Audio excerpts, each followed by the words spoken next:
Naglinis at pinalitan ko nga ang mga tinanim na halaman dito sa ginagawa naming swimming pool sa bahay. Huy!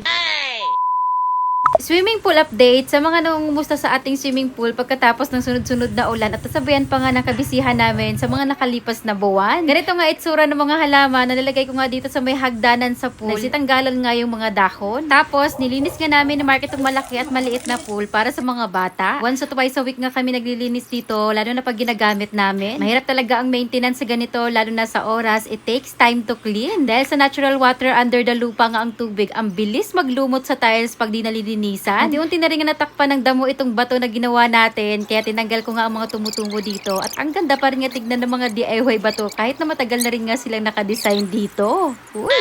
Hi guys! Bili tayo flower. Masira rin sa swimming pool. Bibili tayo again! Ganda-gandahan ko yan na. Ulit ulit. Bibili tayo again!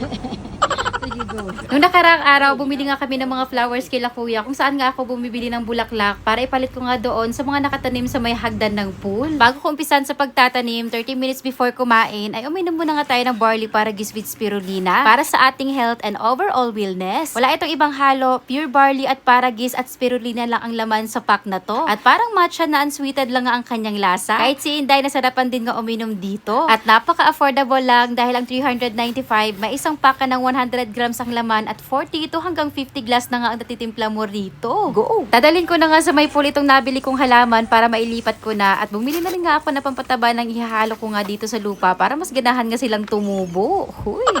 May mga binihian din nga akong bulaklak dito na pinapalaki ko pa para anytime may nakaredy nga itanim once na nag-landscape nga ako dito sa bakuran ng bahay. Isa-isa ko na rin nga kinuha ang mga paso sa hagdan at tinanim ko nga dito sa panibagong paso ang mga bagong halaman. Tapos yung mga halaman na hindi pa nalantagaling dito sa paso ay nilipat ko naman nga sa panibagong paso para naman nga tumubo pa sila. Wala na rin kasing ibang halaman na nakatanim sila kuya sa pinagbilhan ko, kaya eto na lang nga dahil maganda rin naman nga siya kung tignan. At the same time, nakapagtanim na rin nga ako na ganito dati na kahit madalang lang nga siya diligan ay di basta nalalanta. Tapos nilagyan na rin nga namin ng tubig ang mga pool sa maliit. Mabilis lang nga siya mapuno na isang oras lang puno na nga siya. At sa malaki naman nga ay hanggang 6 feet ang lalim ay 3 to 4 hours bago mapuno ng tubig.